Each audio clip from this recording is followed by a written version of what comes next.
André Costolani explicó por qué los pacientes siempre enriquecen.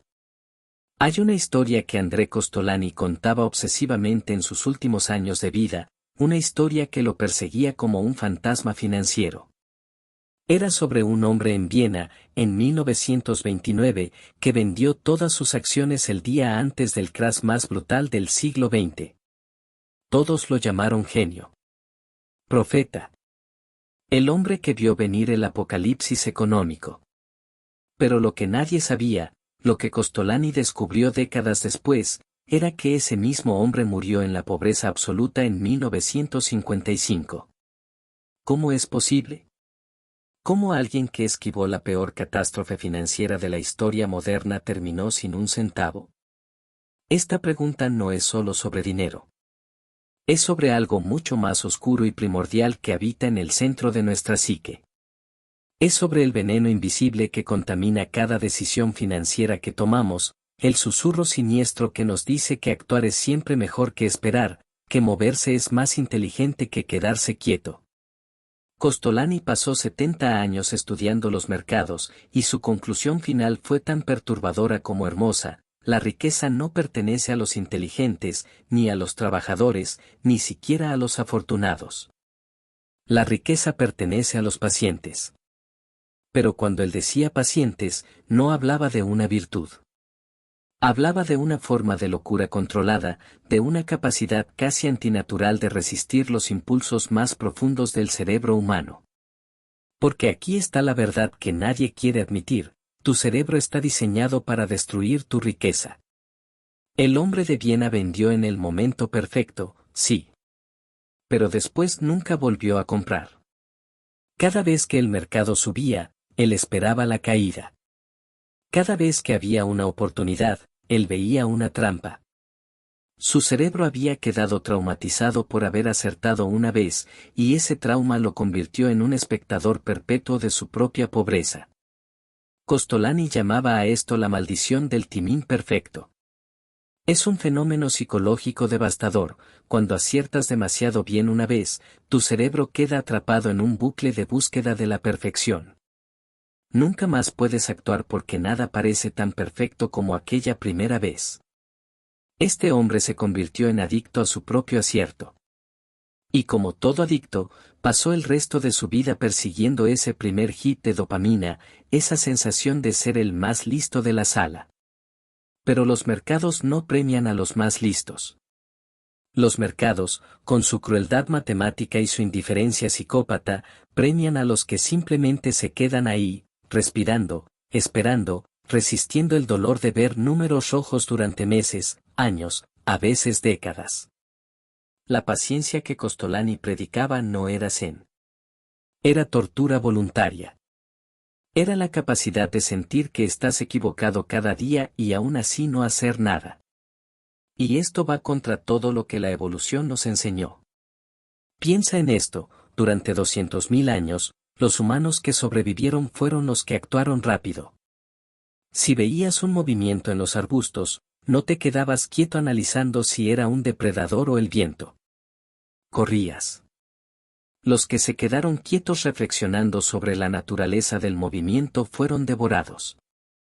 Sus genes no llegaron hasta aquí. Tus genes, los que están leyendo esto ahora mismo, son los genes de los corredores, de los que actuaron sin pensar. Y ahora, en el siglo XXI, esos mismos genes están dentro de ti, susurrándote constantemente: haz algo. Muévete.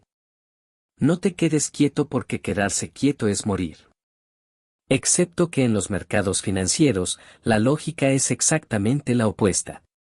Quedarse quieto es vivir. Moverse es la muerte lenta. Cada transacción, cada movimiento nervioso de tu dinero, es como una pequeña hemorragia. Las comisiones, los impuestos, el spread, el timing imperfecto. Todo suma. Pero más mortal que eso es el costo psicológico.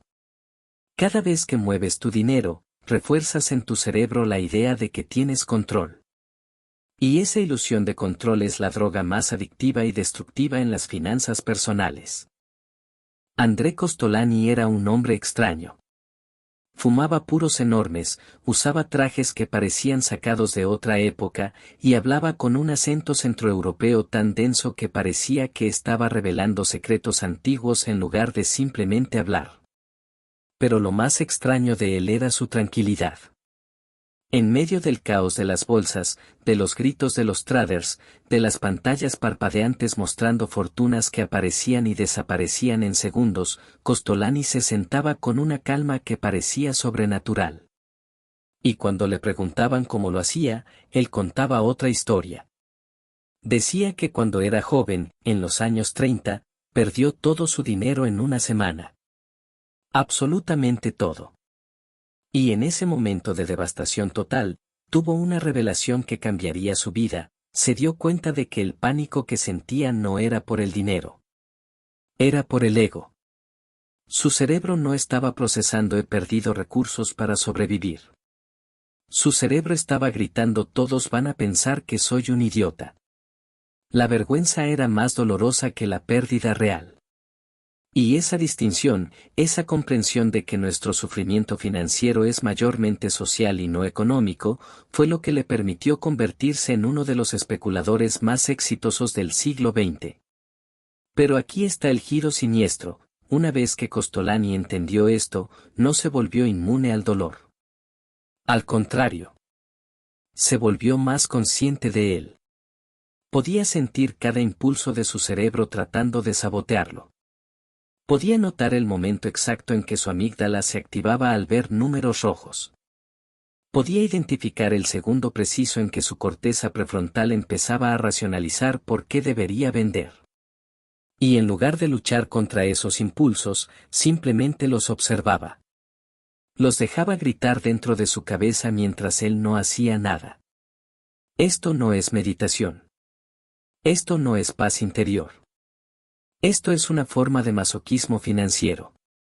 Es la capacidad de sentir dolor emocional intenso y decidir no actuar para aliviarlo. Es como tener tu mano sobre una estufa caliente y no retirarla porque sabes que en 10 minutos la estufa se apagará sola. Todos tus instintos te gritan que retires la mano. Cada nervio de tu cuerpo está diseñado para alejarte del dolor. Pero Kostolany descubrió que en las finanzas, el dolor de corto plazo es a menudo la entrada al paraíso de largo plazo. Y el alivio de corto plazo es la entrada al infierno de largo plazo. Hay un concepto en psicología conductual llamado aversión a la pérdida, descubierto por Daniel Kahneman y Emma Stosky, que explica por qué la mayoría de la gente nunca será rica. La investigación muestra que los humanos sentimos las pérdidas aproximadamente 2.5 veces más intensamente que las ganancias equivalentes. Esto significa que perder 100 euros duele 2 veces y media más que lo que disfruta ganar 100 euros. Ahora piensa en las implicaciones de esto para un inversor. Imagina que compras acciones y al día siguiente bajan un 10%. El dolor que sientes es masivo, desproporcionado, casi físico. Tu cerebro está procesando esto como una amenaza existencial. Todos los sistemas de alarma están sonando. Y en ese estado, tu cerebro no quiere esperar a que las acciones suban de nuevo. Tu cerebro quiere eliminar la fuente del dolor inmediatamente. Así que vendes. Alivio instantáneo. Pero acabas de cristalizar una pérdida que tal vez nunca se habría materializado si simplemente no hubieras hecho nada.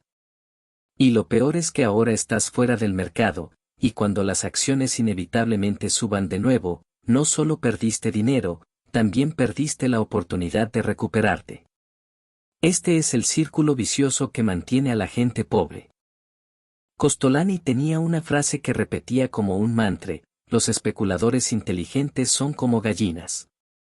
Ponen sus huevos en paz y dejan que el tiempo haga el trabajo. Pero la metáfora es más oscura de lo que parece. Porque las gallinas no sienten ansiedad sobre sus huevos. Las gallinas no revisan compulsivamente si los huevos están bien. Las gallinas no leen noticias sobre cómo a otras gallinas se les rompieron los huevos. Las gallinas simplemente se sientan y esperan. Pero los humanos no podemos hacer eso. Nuestro cerebro está conectado para buscar información constantemente, especialmente información sobre amenazas. Y en el mundo moderno, esa información está disponible 24 horas al día, 7 días a la semana.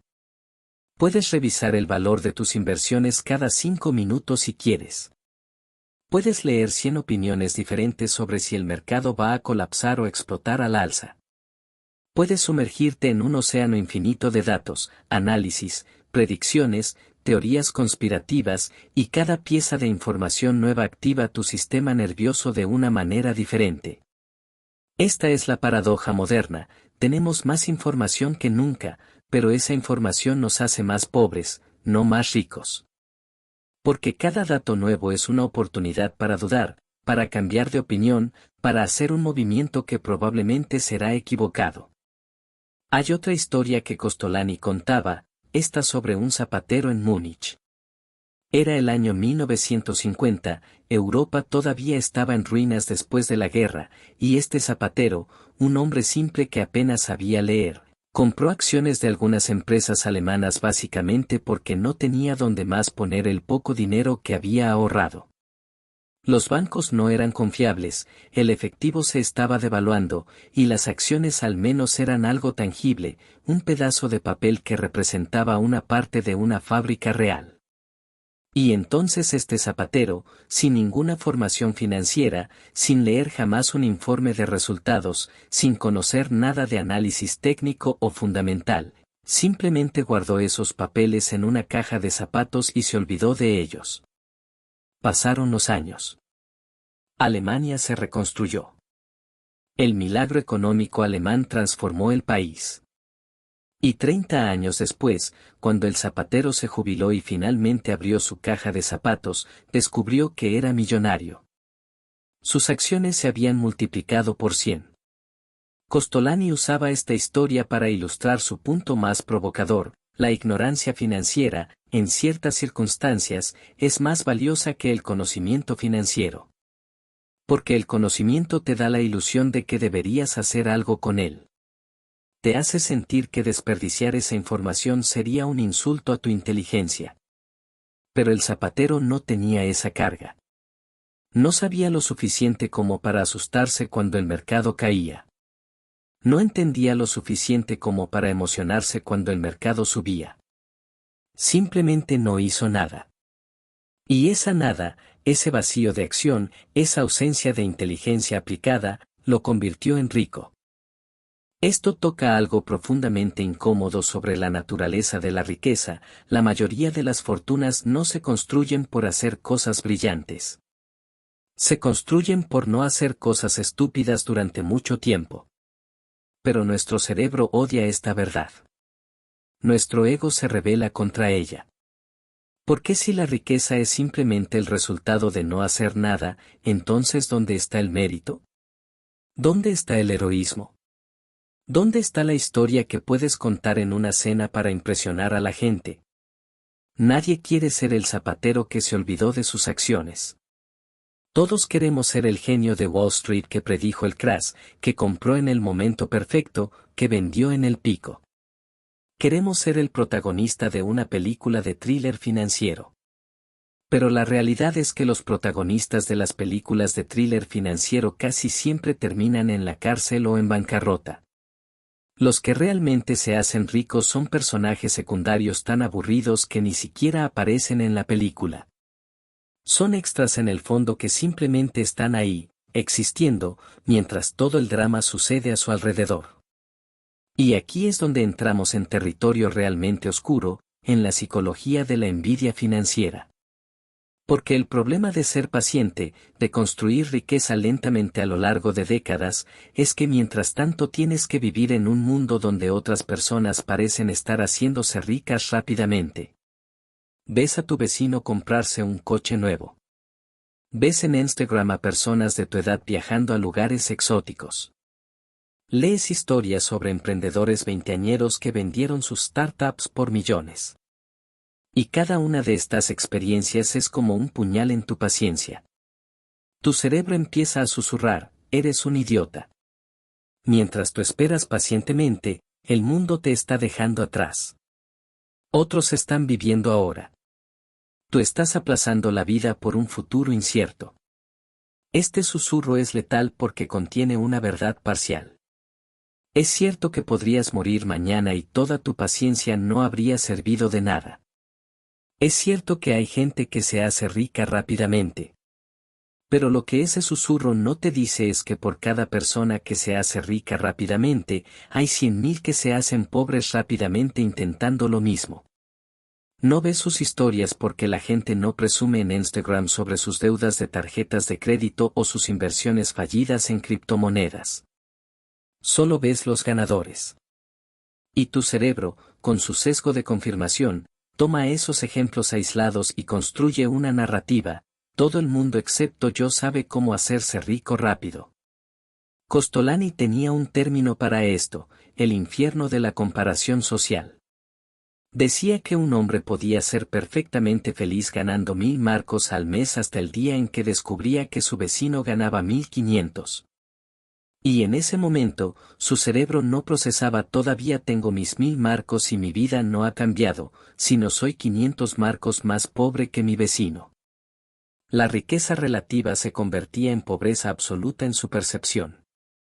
Y esto no es solo un problema de actitud o mentalidad. Esto altera físicamente tu capacidad de tomar decisiones financieras racionales. Cuando sientes que estás quedando atrás, tu cerebro entra en modo de pánico y busca atajos.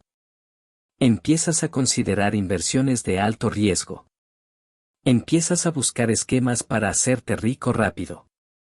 Empiezas a pensar que las reglas normales no se aplican a ti, que necesitas hacer algo drástico para alcanzar a todos los demás. Y este es exactamente el estado mental en el que la gente pierde todo su dinero. La envidia financiera no solo te hace infeliz. Te hace pobre. Porque te empuja a actuar cuando deberías esperar, a arriesgar cuando deberías conservar, a perseguir fantasías cuando deberías abrazar la realidad aburrida de la acumulación lenta.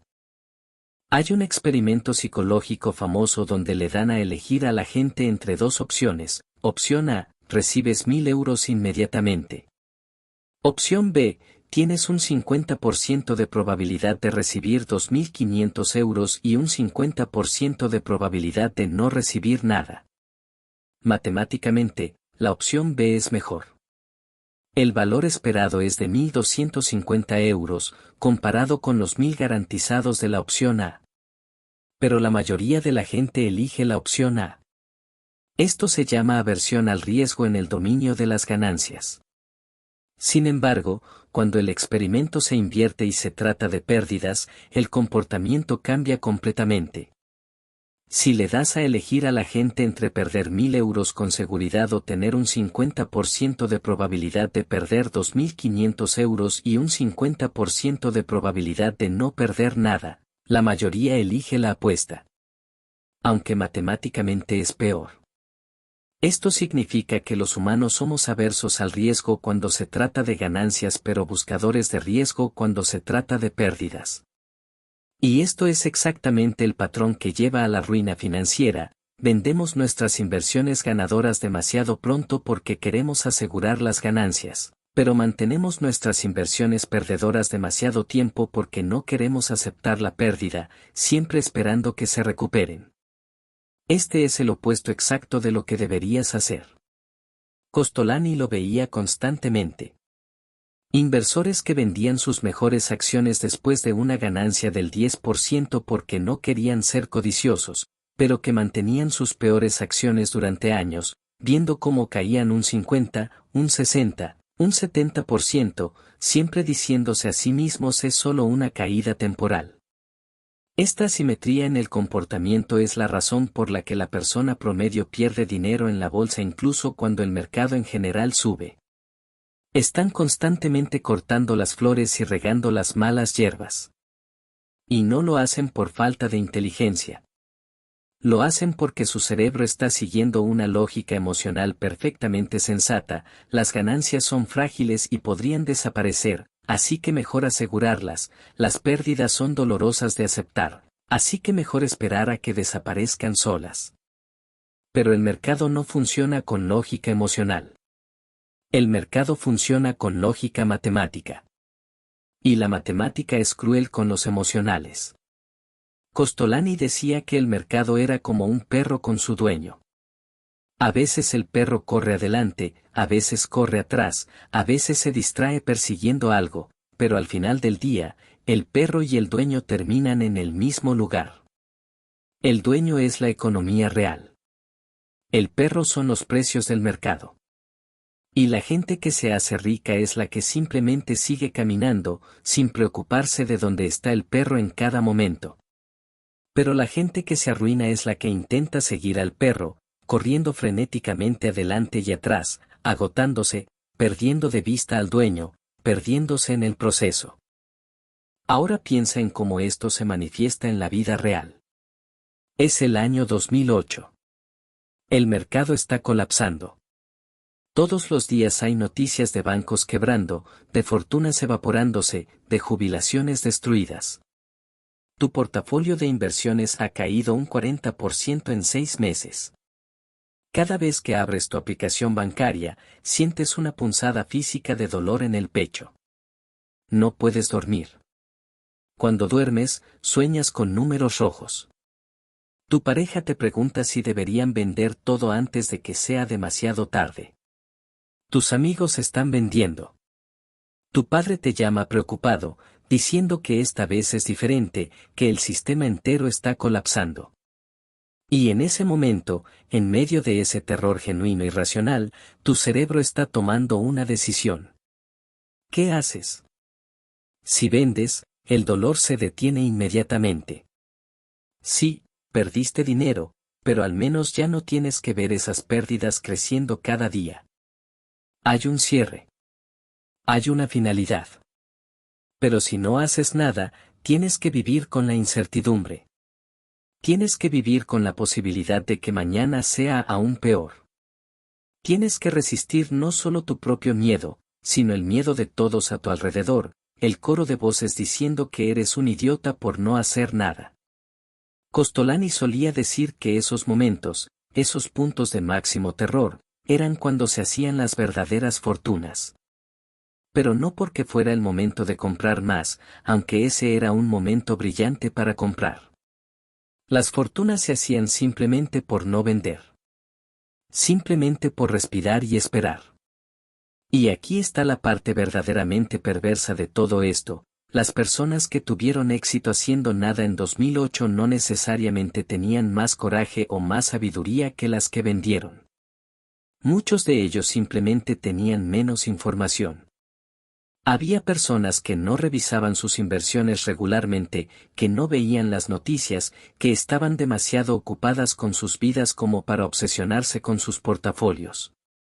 Y esas personas, por accidente, por negligencia, se hicieron ricas. Mientras que los inversores sofisticados, los que leían todos los análisis, los que entendían la gravedad de la crisis, los que estaban perfectamente informados, esos fueron los que vendieron en pánico en el peor momento posible. La información los hizo más pobres. El conocimiento los destruyó. Porque cada pieza de información era una razón más para asustarse, una justificación más para actuar.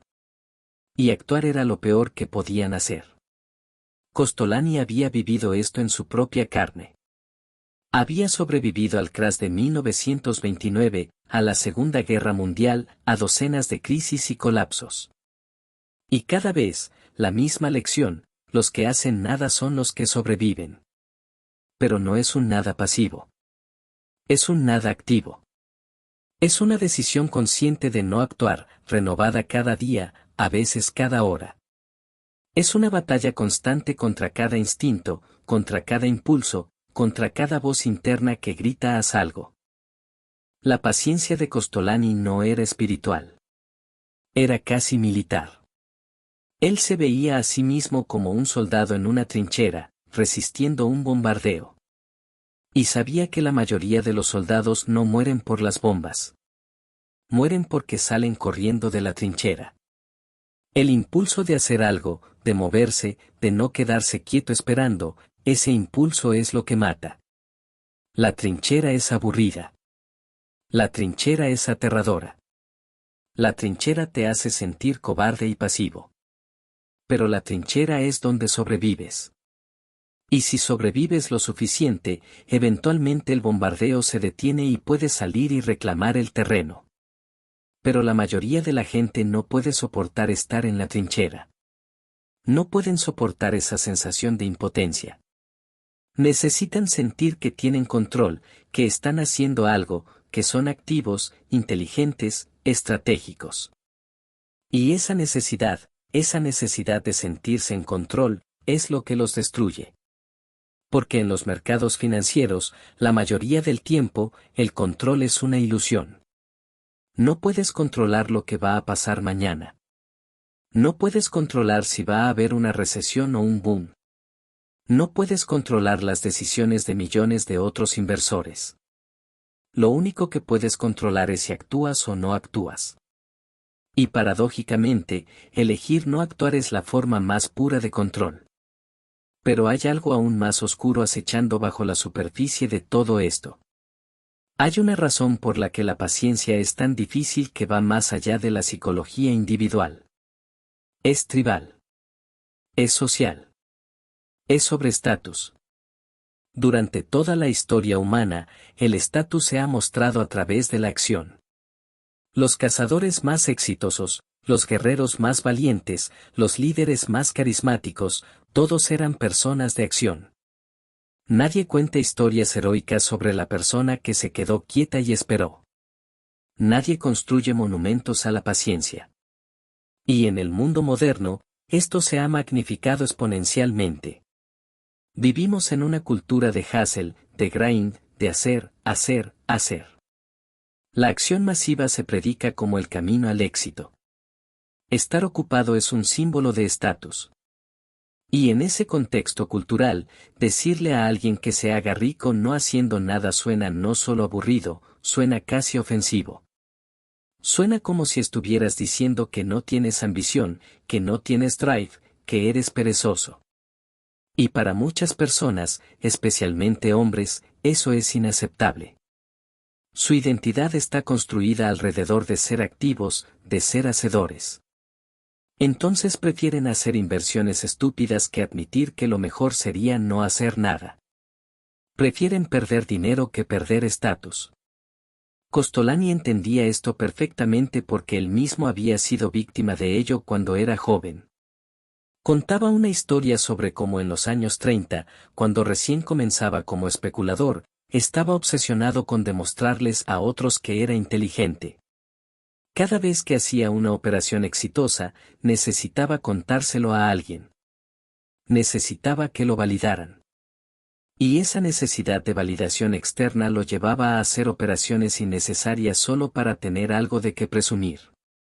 Hacía operaciones no porque fueran buenas ideas, sino porque serían buenas historias. Y perdió una fortuna haciendo eso. Fue solo cuando tuvo una crisis existencial en sus 40, cuando se dio cuenta de que nadie realmente le importaba tanto como él pensaba, que pudo liberarse de esa necesidad de impresionar. Se dio cuenta de que podía ser rico y anónimo, o pobre y famoso, pero probablemente no podía ser ambos. Y eligió ser rico. Esto requirió un cambio fundamental en su identidad. Tuvo que matar a una parte de sí mismo, la parte que necesitaba aprobación externa, la parte que derivaba su autoestima de lo que otros pensaban de él. Y ese proceso fue doloroso. No fue una iluminación. Fue una muerte psicológica. Pero del otro lado de esa muerte, encontró algo parecido a la libertad. La libertad de no tener que demostrar nada. La libertad de aburrirse. La libertad de ser paciente. Y aquí es donde llegamos al núcleo verdaderamente perturbador de todo esto: la paciencia financiera requiere que renuncies a una parte de tu humanidad. Requiere que te vuelvas un poco menos sensible a las opiniones de otros. Un poco menos conectado con el zeitgeist cultural. Un poco menos humano y un poco más máquina. Costolani lo admitía abiertamente. Decía que los mejores inversores que conocía eran todos un poco raros socialmente. No eran psicópatas, pero había algo apagado en su cableado emocional. No se emocionaban cuando ganaban. No se deprimían cuando perdían. Eran casi autistas en su relación con el dinero, viéndolo como números en una pantalla en lugar de como algo cargado emocionalmente.